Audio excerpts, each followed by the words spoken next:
This program is produced using the resources of Public Media Network in Kalamazoo, Michigan. Learn more at publicmedianet.org. Hello, this is Sharon Deaver with Connecting Communities, a podcast where we talk to local Kalamazoo groups, organizations, about how they are connecting other people with the environment. And I have a co-host today. Hi, my name is Bella Baez, and I'm the Community Outreach and Event Coordinator with the Kalamazoo River Watershed Council, but I'm also part of the Earth Day Committee and really happy to be here with our guest, Ian Stewart, who is the founder of TrashLoveKzoo. Exactly. Thank you so much for having me. Really appreciate it being here, guys. Yeah, thank you for coming. Do you want to start by letting us know how TrashLoveKzoo came to be? So, as far as origin stories, this one has a pretty interesting background. I was walking my dog on the River Valley Trail here in Kalamazoo and encountered a really nasty mess. And back then, I wasn't action-oriented. I was kind of just complaining about things back then still. And so I ran to Reddit and made a pretty inflammatory post. I put the city on blast and cited a bunch of factors that I still don't fully grasp even where I'm at now. But mainly just put the blame on the city for everything going on. And I came back and kind of... So Ian, how did TrashLoveKzoo come to be? So I was walking on the trail on KRVT, and I found a large amount of trash. I got upset about it. I made a post online. It garnered way more attention than I ever thought it would, honestly. Over 400 comments, a bunch of shares. And really what it was me just complaining. And some of the commenters had mentioned, well, what have you done about it? And I immediately got upset and blocked those people. But they were right, and it stuck with me. And it was something that actually bothered me for a week or so before I did anything about it. It really ate at me. But it just sort of like hit me in this moment of inspiration that I wanted to create this group where people in the community could come out and volunteer to do something about it together. Great. How long did it take you to turn that around once you decided you wanted to take action before you helped host your first event? It was the next month. Yeah, we all got together and cleaned up the Jack Coombs Trailway here in Kalamazoo. It's river adjacent, so it was a really good opportunity for us to get a lot of litter out of a really vulnerable environment. So how long has it been since you've been hosting these events? We started in, the group itself was founded back in September, and we began our cleanups in October. So you've done them monthly since then? With the exception of March, we've done them monthly. Okay. There was situation at the cleanup site. We weren't able to make it out there that month. But So what is the time commitment for you to scope out these locations and just figuring out the supplies you need and what you need to make these cleanups happen? So initially when this all began, I didn't have any idea of the scope of what I was getting myself into. And I just focused on getting people together, organizing them online first and seeing if there was like interest in it.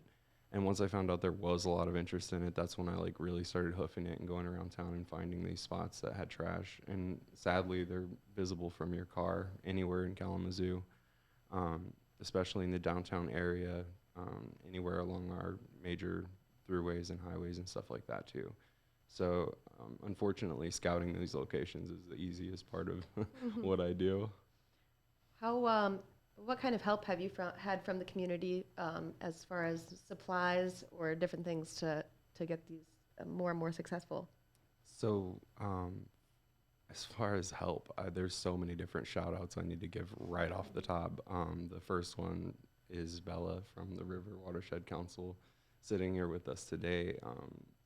She has been an incredible resource just getting me connected with all the right people and all the tools I needed basically since day one. So major thank you to you, Bella, for that. Chris Broadbent at the city, solid waste coordinator, or solid waste disposal coordinator. He has been an amazing resource in just getting me all the tools, trash bags, gloves, tongs, sharps containers. He handles disposal whenever I'm working within the city limits, and it's just incredible. Not only that, all the help that I've received from my family, my friends, every single volunteer, every one of the people who hit like or share on one of those posts, just the breath of life in this organization is everybody who comes behind it. Awesome.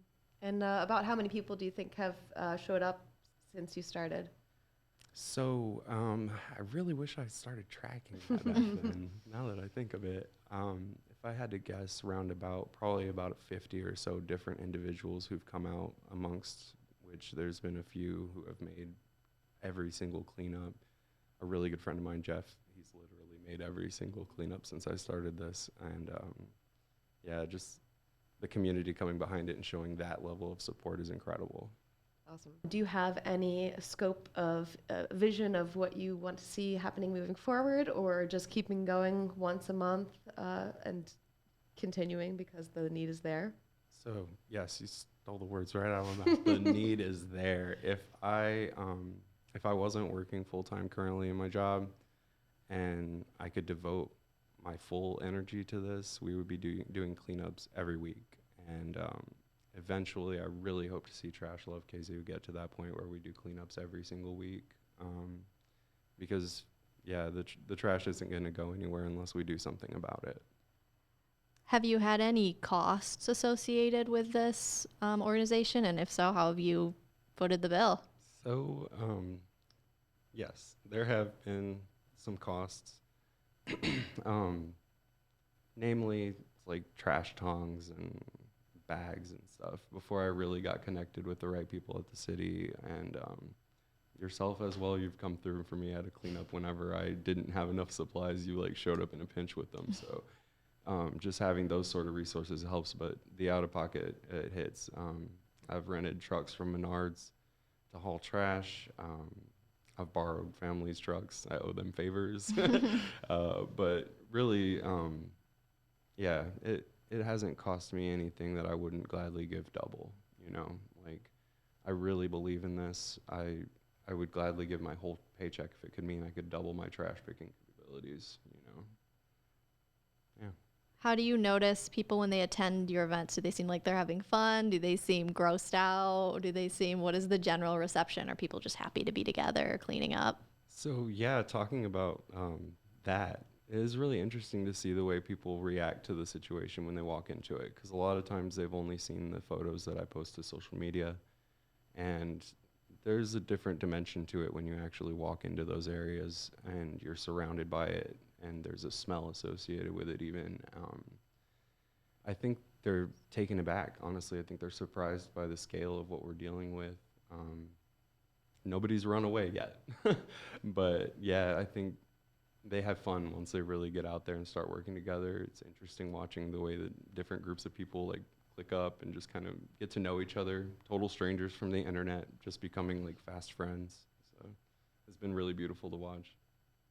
Have you taken any safety precautions for these events? Because I know myself, having done cleanups, there are often things that could be dangerous for people to handle. Absolutely. So first and foremost, we have a safety briefing before every cleanup, just talking about the general hazards that I've identified in the area, like when I do my walkthroughs. But individual safety goes even further. We provide like thick leather gloves or material handling gloves, trash tongs. This is the first line of defense. Just picking things up with something other than your hands is the best bet anytime. And that's our number one practice, is to avoid going hands-on unless it's like absolutely necessary. But yeah, I always mention to people just being careful with your hand placement. Never putting your hands anywhere you can't see when you're going to pick up something out there, because the likelihood of getting stabbed by a syringe it could happen out there, you know. I won't say it's likely because we don't run into that many, but the ones we run into, they're usually obscured just a little bit, and that one wrong movement could definitely be life-changing. So yeah, we take safety very seriously.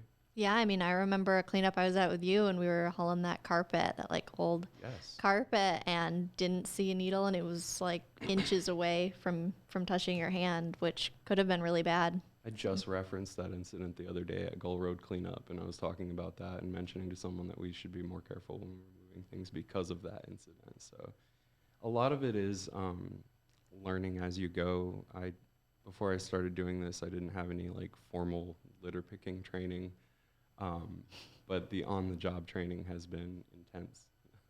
I've definitely learned so much in the few months that I've been doing this. You mentioned there's not a lack of locations to do these cleanups. What's the best way for people to find where the next location is for those first Saturdays of the month? Perfect. Yeah. So to find us, we are on Reddit r/TrashLoveKzoo, or you can find us on Facebook.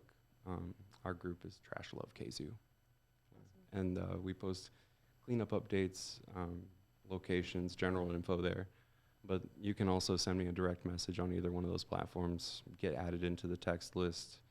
It's once a month text with location and a little bit more details on what we're facing at the location. Have you been pulled into any other trash-related projects beyond just the cleanups that you do? Oh, yeah. Just today I was at work and someone from the Kalamazoo Paddling Club texted me and was asking me my opinion on something trash disposal related, and I was just like, I was honored, really. I was like, oh wow, like somebody's reaching out to me about something trash related. It's just growing so much, and to see someone in the community looking to me as a resource for this sort of thing was mind-blowing. It really was. Yeah. Yeah, so my organization, the Kalamazoo River Watershed Council, we're putting on a cleanup on May 17th with the Rotary Club. And I pulled Ian in and I said, hey, tell us some locations that maybe you can't get to just on your monthly ones and you think need some more help. And he joins the meeting from the river outside on the banks of the river, giving us like a firsthand account of what the trash looks like. So you definitely can't say he's not dedicated. Yeah, I'm very committed to getting the trash off the ground. It's absolutely true. And I do have to shout out everything the Kalamazoo River Watershed has done. Just, I mean, even yesterday, I was getting some training at their facility on Riverview Drive, and it was just an eye-opening experience. I mean, really a wonderful organization led by wonderful people. So have you had other help in organizing within the community for, or has it mostly been you to figure out where you're going to be next? And how's that worked? I guess, do you have like meetings, or do you just like kind of figure it out and then promote it? So the first few cleanup sites, basically I had spotted it, noticed the need, and then kind of just like announced, hey, let's go clean up here.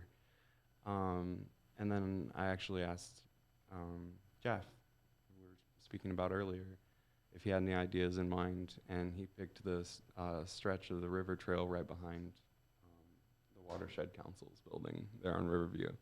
And so we were able to do that cleanup out there, and getting feedback from members who are coming out to pick trash, getting feedback from people online.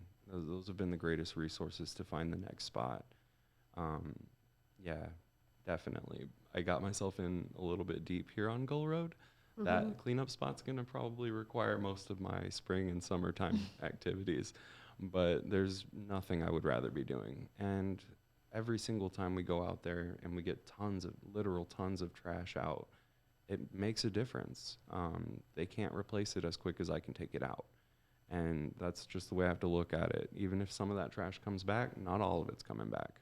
So while it may seem like an uphill battle to a lot of people, they're just going to get it dirty, they're just going to throw trash.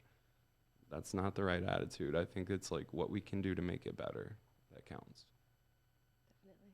So are these events rain or shine or snow or shine, or have you had to cancel one yet? So thankfully we haven't had to cancel due to weather. And yeah, we have been out there in the snow, really low temperatures. The News Channel 3 surprised us and did an interview out there during one of our cleanups in the snow, and they were just kind of shocked that we had any volunteers who were willing to come out and brave that. I was too, to be honest. I didn't expect anybody to show up in a winter storm. Before that, even at our cleanup at Blanche Hole, a lot of people came out, and the snow was almost a foot deep, and we're trudging through the woods, carrying dirty blankets with needles frozen to them, and everybody maintained this just like amazing attitude. It was really good. Yeah, I attended the Blanche Hole cleanup, and it was great because the woman who adopted the park was there. She's the adoptee, and she knew so much about the history of this park. So to just hear from her the history and then get to work on cleaning up the park and in a way preserving that legacy was really, really awesome. Yeah, before we began that cleanup, her name is Rose Norwood. She gave a really excellent historical presentation about this area, and it just got us like that much more invested to clean it up. It really did. And she's even past that just been an incredible resource even since, like keeping her eye on Blanche Hull and keeping me updated. It's been really nice. So what are there any immediate needs for you? Like things that you would like either support with or that people can offer? I mean, I don't know about financially, but even financially, but also beyond that. Just going to our Reddit or Facebook and sharing any one of our posts to your social media. I think a lot more people would be involved with TrashLoveKzoo if they knew it existed.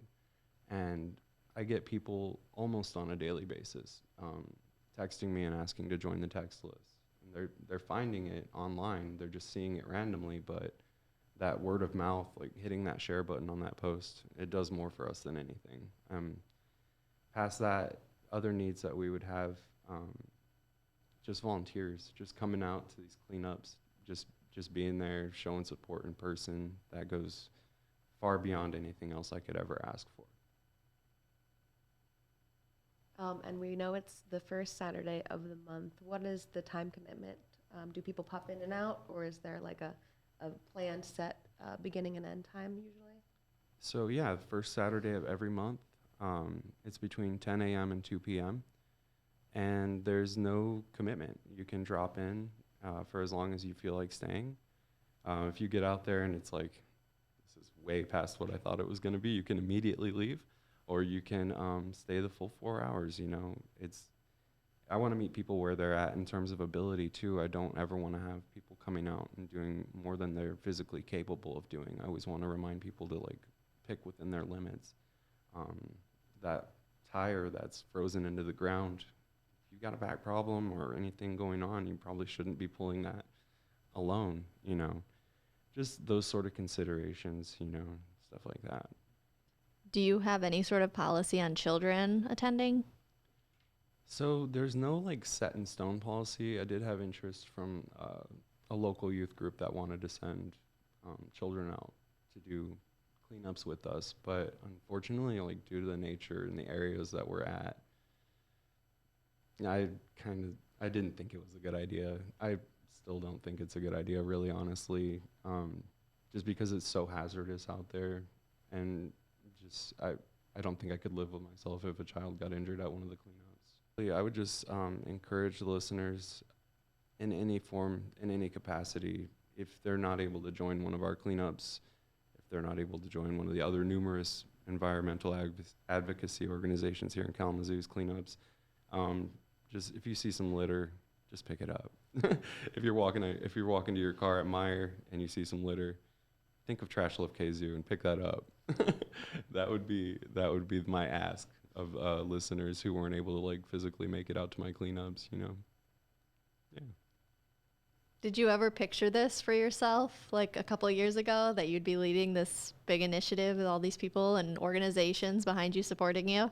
So never in a million years, never imagined I would be sitting in a studio and talking on a podcast about something I'm so passionate about. I never imagined that trash picking would be something that I devoted so much time to in my adult life. Yeah, if my teenage self could see me now, he'd probably be very amazed. So did your trash picking start with TrashLoveKzoo, or were you at all interested in trash picking previously? So on a personal level, I would pick trash. Like anytime I walked my dogs, I would pick up trash, or anytime I was in my kayak, I was always putting trash in the compartment in the front. And just that sort of thing, like picking up litter anytime I saw it, but never in an organized capacity. And actually, really, before a few years ago, and it sounds horrible to say now, but I didn't see the need for me to do that. But then, you know, living in Kalamazoo and I've lived in Kalamazoo for 10 years, and I've seen a dramatic increase in the amount of trash that just blows on the wind. And something had to be done. It absolutely needed to be done. The city's resources are either misallocated or they're tapped, and there's just a need for a grassroots community initiative that can devote their time to these sort of things, because the money is not always there for these sort of things. Yes, everybody like pays the taxes to go towards these like cleanup efforts the city should be funding, but that money, as we know, doesn't always go where it should go. The people who need to get the money don't always get it. The trash stays. And groups like TrashLoveKzoo exist to cut through that bureaucratic red tape and get into that field that has the trash and just directly pick it up regardless of who's paying for it. So, since this is really new to you, I'm curious just about you personally. Have you learned anything from this experience? How have you grown, and what would you like to share with others in terms of, starting a grassroots group like this and building that local power? So I would say if you're thinking about it, do it. Absolutely is the number one advice I could give anybody thinking about doing something like this. The city in particular needs organizations that are protecting the environment. We have a lot of big interests in the city who aren't looking out for the environment, and we need people to come together with that mindset of just protecting what Mother Nature gives us. And with that, like starting TrashLoveKzoo, a lot of it was just organizing, communicating, networking with people. And it doesn't require that much time. I probably devote 8 to 10 hours a week right now to TrashLoveKzoo. And it's like I get out of work, I'll go scope locations, or I'll join a Zoom meeting, or just things like that. It's not a huge impact on my life at all as far as like planning it. Yeah, I didn't answer that right. I think you did. Have you discovered organizations that you maybe didn't even know existed in this city, and people doing work that you maybe didn't even know was being done? I didn't even know about the Kalamazoo River Watershed Council. That's fair. And it's mind-blowing now knowing the scope of what they do and how it directly affects our lives here in Kalamazoo and improves our quality of life. Not only that, there's a lot of organizations in town that are doing great things. I can't really think of any off the top, like their names though. That's okay. Did you think it would be so easy to reach out, let's say, to the parks or to the city to just be like, hey, I'm doing this, can you help? So it was easy because the phone numbers are there. You can definitely get a hold of people, but I would call and get their voicemail and nothing. And then you meet the right person who gives you the right phone number, and then all of a sudden you've got this access level you didn't have to this office before, and then the wheels start turning. Or in my case, I get a hold of the mayor's email and send him an email, and he really pushes people to do things to help, and that helps a lot too. Have you found any sort of organization or person who you've reached out to and hasn't been receptive to what you're doing? Yes, actually. And avoiding naming anybody by name, I will just say, whereas the city has been really great about helping me, the township of Kalamazoo has not put forth the same level of effort. And it is really disappointing because personally, I pay my taxes to the township. I live in the township of Kalamazoo. And to see that they're not interested in something that we're doing, they're not interested in supporting their community coming together, was very disappointing. Yeah.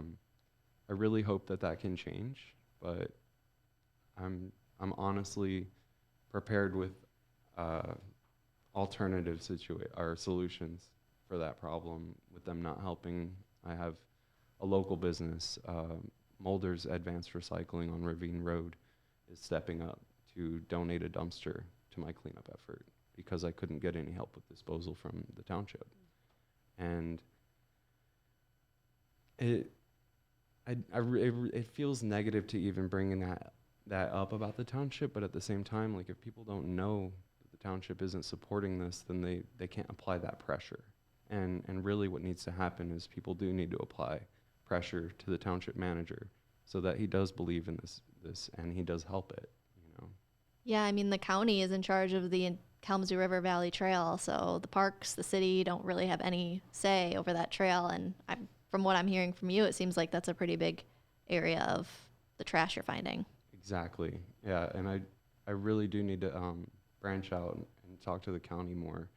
I haven't actually had any contact with the county since I started all this, and somebody mentioned it the other day. Well, like everything you do is under the umbrella of the county, so if you're not getting help from this organization or from this group, you can go directly to the county and get that help.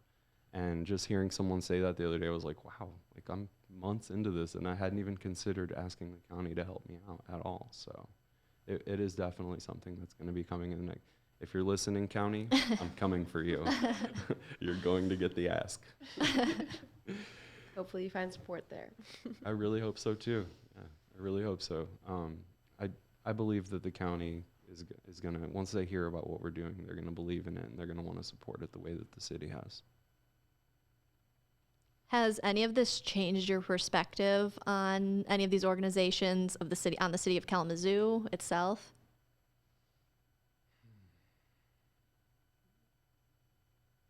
Whereas before, I viewed the trash on the ground as the city's problem, now I realize it is our problem.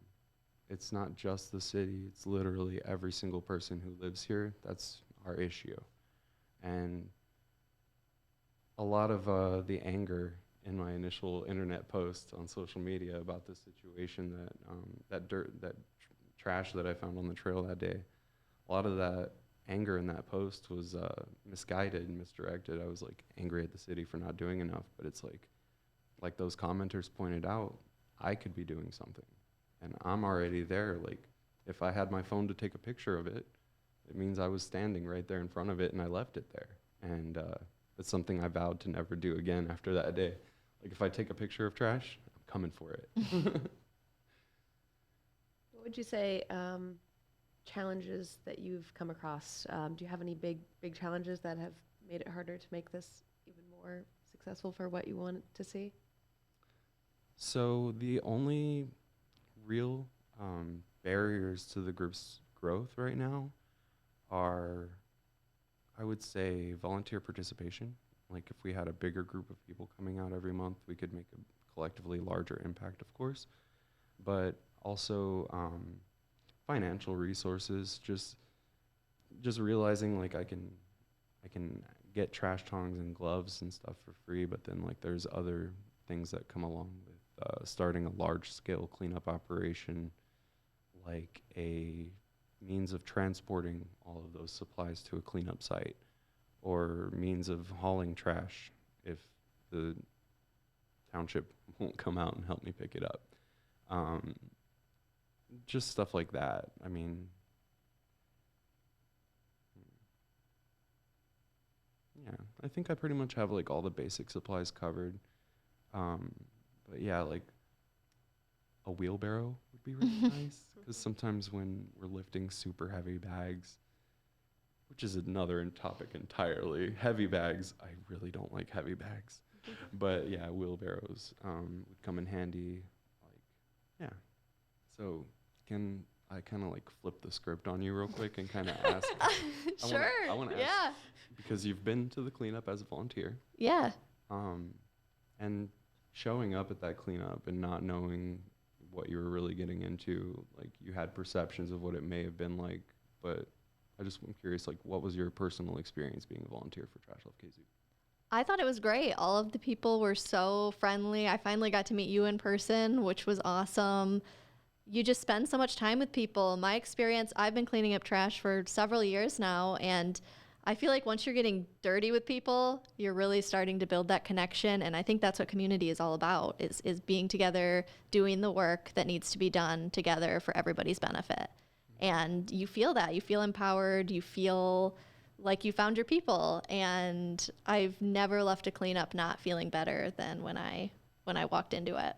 And I just really can't thank you enough for all of the work that you're doing to make this more accessible to people. Thank you. I appreciate that. And really, I just have to flip that onto all the volunteers who make it possible. Like, because without everybody, yourself included, you've been to this cleanup, all of the volunteers who've come out, just like, yeah, thank you. It's so weird that like the first cleanup we had, it's this group of internet strangers who met on Reddit. We have a list of usernames, and that's what we knew each other by. So like these people just start pulling up in this parking lot and getting out of their cars. It's like, I have no idea who you are, but you're one of us. You're a trash picker, you know? So where do you think all of this trash is coming from? So many different factors. I got to be completely honest and just address the elephant in the room. A lot of the trash that we pick up comes from uninhabited homeless encampments. And regardless of any of the situations that occur to create the issue of homelessness in Kalamazoo, I think the only thing that I can do about it is clean it up after they leave. And it really does make me sad that anybody lives in those areas. And in starting this and realizing that the areas that needed the most help were former encampments, I realized that cleaning up these areas is going to put us in like a really close proximity with the homeless population in Kalamazoo. And just having this like set mindset or a solid mindset about guidelines and barriers for what interacting with the homeless population should look like, and respecting them, and just asking them if you can throw anything away before you just go tossing things into the trash nearby where they may be staying. For the most part, I really haven't run into that many homeless people on the cleanups because, like I said, we focus on areas that are abandoned. But I don't know, it's just, I don't know. Yeah. I mean, it's all of these issues are so multifaceted, and it's like addressing trash means addressing and advocating for the unhoused population. It intersects with a clean environment. It intersects with wages, with housing, with everything. So, I mean, have you made any partners outside of the direct environmental space that you're working in? Have I? No, I don't know, have I? Do you plan to if you haven't? No, I don't think I have. Okay. No. I'm just throwing it out there. I'm just trying things. No,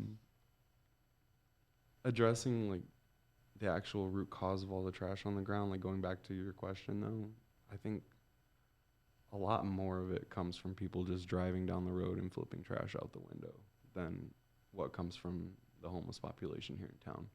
I think it's generally people with homes and cars and, you know, means, possessions. They're throwing things out of the window of their cars, they're driving to work, or just needlessly littering. I think people like to point the finger at the homeless population and blame them for a lot more of the trash because it's so much more concentrated in the areas that they're at. But if you really consider like the scale of the litter that is in Kalamazoo on the roadsides, that's us. That's our commuters. That's our daily drivers out there making their way home to and from work, throwing trash out the window. So it's very easy to point the finger at the homeless and say, well, this is where all the trash comes from. No, some of it's coming from our citizens as well, you know. And a lot of the trash that we do see blowing through the wind in downtown, that's 50-50. We can share the blame equally with anybody in town for that. Have you found any interesting things that you didn't expect while doing these that I don't know. You feel like noting? Yeah, there was a legal text from the 1800s that we found.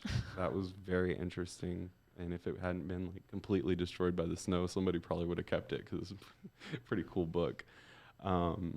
We found a lava lamp, just it's it it is kind of crazy to think about, like, due to the fact that we are cleaning up former encampment areas. We do find strange things, but a lot of it I can attribute to, like, if someone asked me to take the possessions of my house with me, I would have some strange things in the woods. They wouldn't understand why I had this in the woods, and it's because it's like all their possessions, you know? There are some very strange things mixed in, though, definitely. I found some things that I won't mention on the podcast for sure. But yeah. My experience attending your cleanup in that regard is just, it really humanizes the unhoused population. I think it's really easy to other them, but it really humanizes it to see possessions. And something that struck me, a specific example, was a potted plant.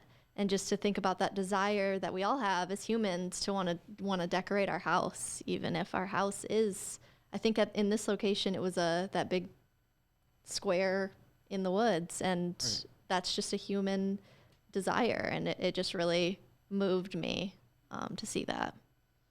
Yeah. I don't know if you've had experiences So like I've that. definitely come into areas where you can tell, like, someone was living here, and there's an area in this trash where someone was sleeping, and it's heartbreaking. Like, it is truly heartbreaking to know that anyone in Kalamazoo, let alone, anyone in the world, but this is right here on our back door. You look outside, these are your neighbors and your friends who are outside homeless right now. And I really wish that I had more resources to do something for the people that I encounter while I'm on these cleanups. I think that, I don't know, I get really, like, when I think about the issue of, like, it bothers me so much to see it on the ground, but then whenever I realize, like, somebody was living in there too, it takes the problem to a whole other area. And before, when people have asked me about why focus on these areas, it's because this is the greatest concentration of trash. It's all in one area. It's much easier for a group of 20 people to walk into a small little area and pick up a lot of trash versus everybody spreading out along the highway for miles and picking up the same amount of trash. So, I don't know. Sounds like you do know. It is just a lot, though. Like, yeah, there's a lot of factors at play. I think that groups like TrashLoveKzoo can be a part of the solution, but the problem is so multifaceted and it can feel overwhelming. But knowing that TrashLoveKzoo is by far not the only group working to address these problems is very hopeful feeling to know that. If I could quit my job today and go full-time TrashLoveKzoo, I would absolutely do it. I think the future of this group is rapid expansion and a lot more people getting involved, and that's gonna involve a lot more than 8 or so hours a week out of me to manage that level of organization for a large group of people. But that's what my goal is. I do want to take this full time. I want to make picking up trash my life's mission. My life work will be picking up the trash that someone left on the ground, and that doesn't bother me a bit. How did it feel for you and a group to clean a really bad section? Like, how do you know when to stop when there's still a lot of trash on the ground? Does it feel hard to just walk away, even knowing you're coming back? It does, yeah. When 2 o'clock rolls around and it's, we've been at it for 4 hours, you're tired, and it's like time to go so that you can still have time to get cleaned up and do something before the weekend's over. It's hard to leave, even though you're tired and you're hungry and you need to go home and get your weekend started. You look at the trash and it's like, well, I could still be here all day. Like, You're absolutely right. It's very hard to walk away from it. And even like driving home, to get home from the cleanup site, I have to drive along basically trash lined streets in some cases. And it's even more disheartening, but I know that I'm going to get there eventually. I might not get there right now because I can't literally stop my car every 2 seconds and pick up everything on the way home. I mean, I guess I could, but I'd never get anywhere. But yeah. Do you feel differently watching people litter now? Have you seen anybody litter since you started this group? And if so, how does that make you feel? I get furious, and it takes everything in me not to confront them. I'm just a really peaceful, chill, pacifist type dude, but if you're in the drive-thru in front of me and you throw your trash out of the window, I'm restraining myself not to do or say something about that situation because it's just so lazy. It's so lazy. The source of the litter a lot of times is just people's laziness. They just don't want to wait to find a trash can. And yeah, it makes me furious. I think it irritated me before, but now with tons of trash picked under my belt, I definitely take that personally. It's funny that you said tons of trash. Now it makes me wonder, have you been quantifying the amount of trash that you're collecting? And if so, if not, is that in the plan? Mm-hmm. It's in the plans now. Thanks to Mulder's Advanced Recycling, I will be able to tell how much weight that we're actually getting up. So before it was like my own like best guesstimation. Actually, counting the contractor's trash bags has been my go-to, but they weigh, the weight varies from each bag. So like, yeah, I have not been counting how much weight that I've picked up, but I'm guessing it's in several tons of trash that we've gotten up so far. Have you been able to do any kind of sorting? I know that gets a little hard when it's dirty, but as far as like recyclables versus just trash, or has most of it been just trash? So one of our volunteers, Kentaro, he actually handled a lot of the recycling on the last cleanup, and it was just really cool that he even. I should have made the connection first. Granted, I've been out there at all these cleanups, but I'm just like so tunnel vision on picking up everything that shouldn't be there and putting it somewhere where it can get disposed of that I didn't even make that connection that this material is recyclable. Throwing it away contributes to the problem, you know? So like him making that connection for me, picking up that recycling just was so eye-opening. I mean, I hope to see him at the next cleanup, but if he doesn't make it out, I will be taking that recycling and getting rid of it as well because I think that his example is one that I could follow. I appreciate that you recognize that you don't know everything because, of course, who does? And you're willing to take those kinds of suggestions. Are there other things that you've learned directly from your volunteers? So many things. Yeah. As far as like getting volunteers, one of our group volunteers, Morgan, has been just instrumental in teaching me how to like get the word out and basically just teaching me different ways I can get TrashLoveKzoo in front of people who wouldn't have seen it otherwise. And she's been really instrumental in that. But in general, yeah, I think, I don't know. Like you said though, like the whole thing has been learning on the job. Like I started this with no idea what I was getting myself into, and like at every single cleanup I learned something for the next one, and that has been really cool for me as well, just like to pick up something here and there, to learn something from a group volunteer. Yeah. Is it in the plans for you, do you think, to possibly get some funds for this organization so that you can grow capacity and maybe be able to spend some more time working on it? So I do want to take that to the next level. I want TrashLoveKzoo to be a full-fledged nonprofit organization with focus on charity and volunteer cleanup work. I think it's going to require me to go full-time TrashLoveKzoo to manage the nonprofit.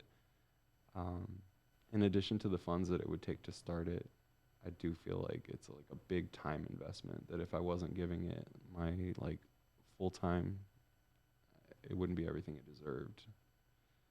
But yeah, financially for me right now, I couldn't afford to do that, but it is definitely on the horizon at some point. I hope to take it there. I have always thought about how cool it would be to see like a Trash Love Portage or a Trash Love Battle Creek. Guys, if you're listening out there, please. That would be so awesome to have like a sister organization that we could just do TrashLoveKzoo and TrashLove BC pickups together. It'd be great. We meet up on the border of the cities. I don't know. Or just knowing that cities are also doing it all on the same day at the same time, and it becomes a broader initiative. I mean, we think about that with our organization in terms of a watershed and the connectivity that a river has, right? It's flowing from up near Albion to down all the way to Lake Michigan, and that's a huge community with, I mean, like 400,000 plus people living in that area, and we're all a part of this ecosystem that is a watershed. So together, I mean, what starts, upstream all flows downstream. We're all connected in that way. So it's important for us all to be involved and engaged in protecting it. Right. Yeah. So if anybody's listening in those surrounding cities and you want to start your own TrashLoveKzoo sort of initiative, you don't even have to call it Trash Love. Just pick up some trash. I'll be very happy. And if they have questions, they can reach you on Reddit or Facebook. Oh, yeah. I would love it if somebody reached out for information on how to start something similar.